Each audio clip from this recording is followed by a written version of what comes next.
আচ্ছা, নিউটনের মহাকর্ষ সূত্র থেকে আমরা পাচ্ছি, যেটা আমরা পড়েছি already, F = G M m/r²।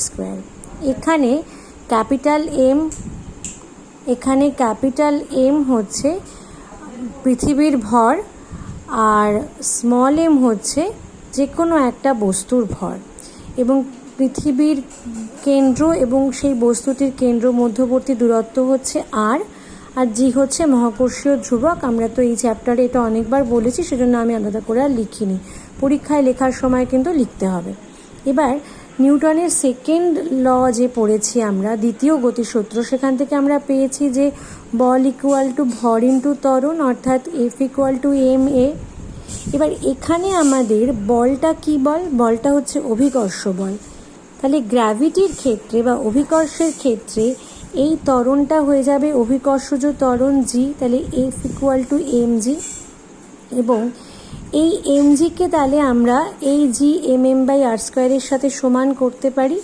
তাহলে স্মল m কেটে গিয়ে g = Gm/r² হয়।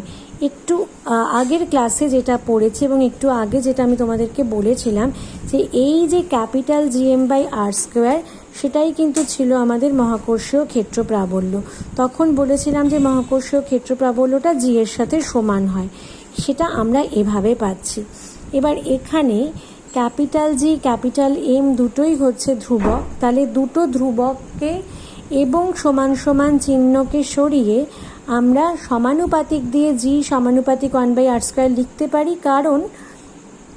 কারণ আমরা কি করি, আমরা সবসময় উল্টোটা করি, সমানুপাতিক চিহ্ন তুলে আমরা সমান সমান চিহ্ন দিয়ে একটা ধ্রুবককে আনি। এখানে আমরা সমান সমান চিহ্ন আর ধ্রুবককে তুলে g = 1/r² লিখলাম। তার মানে এই যে অভিকর্ষজ ত্বরণ, সেই অভিকর্ষজ ত্বরণ কিন্তু পৃথিবী থেকে বস্তুর যে দূরত্ব তার বর্গের ব্যস্তানুপাতিক। দেখো, এই অভিকর্ষজ ত্বরণ কিন্তু বস্তুটার ভরের ওপর নির্ভরশীল নয়, বস্তুর ভর এখানে নেই, পৃথিবীর ভরের ওপরেও নির্ভরশীল নয়, সেটাও এখানে নেই।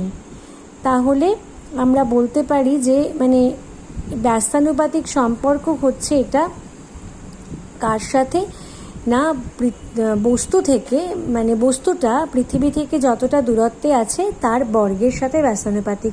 সেই জন্যই সমস্ত বস্তুকে যখন একই উচ্চতা থেকে ফেলে দেওয়া হয়, সবাই একই দ্রুততায় নিচে নামবেই, সেটাই নামার কথা। একটু আধটু যেটুকু হেরফের হয় সেটা হচ্ছে বায়ুর বাধার জন্য। যদি বায়ু শূন্য স্থানে এরকম কোনো এক্সপেরিমেন্ট করা যেত, তাহলে সমস্ত বস্তু যদি এক সময়ে একই জায়গা থেকে একই উচ্চতা থেকে তাদেরকে ছাড়া হয়, তাহলে তারা একই সাথে এসে মাটি স্পর্শ করতো। যাই হোক, এরপরে আমরা কি করছি, এবার আমরা ধরে নিচ্ছি যে বস্তুটা যদি ভূপৃষ্ঠের ওপরে থাকে, একদম ভূপৃষ্ঠের ওপরে, সেক্ষেত্রে g হয়ে যাবে Gm/r²। Gm/r², আমি এই এক্সপ্রেশনে M নেই সেটা বলেছি, কিন্তু এর ভ্যালুটা কিন্তু M এর ওপর নির্ভরশীল হবে। আর এইখানে আমরা r এর পরিবর্তে R লিখে দিলাম। কেন না, পৃথিবীকে এই ক্ষেত্রগুলোতে আমরা আমাদের ক্যালকুলেশনের সুবিধের জন্য পৃথিবীকে আমরা একটা সম্পূর্ণ পারফেক্ট একটা গোলক ধরে নিই, এবং সেই গোলকের ব্যাসার্ধ হচ্ছে r। তাহলে এই যদি আমার পৃথিবী হয়, এটা পৃথিবীর কেন্দ্র, তাহলে ভূপৃষ্ঠের উপর একটা বস্তু আছে, মানে সেই বস্তুটা পৃথিবীর কেন্দ্র থেকে এই ব্যাসার্ধ পরিমাণ দূরত্বে আছে, সেই জন্য এই দূরত্বটা এখানে r² হয়ে গেল। এটাকে অনেক ক্ষেত্রেই g R² = Gm করে লেখা হয়, এবং বেশ কিছু জায়গা আমরা এই চ্যাপ্টারে পরে পড়ব যেখানে এই Gm এর পরিবর্তে আমরা এই g R² লিখছি। যাই হোক, এই যে আমরা এক্সপ্রেশনটা পেলাম, এটা হচ্ছে দুটো জির মধ্যে সম্পর্ক, অভিকর্ষজ ত্বরণ এবং সর্বজনীন মহাকর্ষীয় ধ্রুবকের মধ্যে সম্পর্ক। আরও একটা সম্পর্ক এখানে আমরা পড়ব, সেই সম্পর্কটা হলো, আমরা এখানে কি করলাম, আমরা এখানে একটা নতুন জিনিস নিয়ে এলাম, সেটা হচ্ছে রো। এটাকে রো বলে। এটা হচ্ছে পৃথিবীর একটা সম্পূর্ণ গোলক ধরেছি, সেই গোলকটার গড় ঘনত্ব বা অ্যাভারেজ ডেন্সিটি। তো সেটা যদি রো ধরি, তাহলে দেখো পৃথিবীর ভরকে আমরা লিখতে পারি 4/3 π R³ × রো। কী করে? 4/3 পাই ক্যাপিটাল আর কিউব, এটা হচ্ছে আর ব্যাসার্ধের একটা গোলকের আয়তন। তাহলে এটুকু হচ্ছে পৃথিবীর আয়তন। আয়তনের সঙ্গে যদি ঘনত্ব গুণ করি তাহলে পৃথিবীর ভর পাচ্ছি। তাহলে আমরা কি করছি, এই এক্সপ্রেশনে এম এর জায়গায় এটা বসাচ্ছি। বসালে দেখতে পাচ্ছি আর স্কোয়ার আর আর কিউবের মধ্যে কাটাকুটি হয়ে একটা আর পড়ে রইল।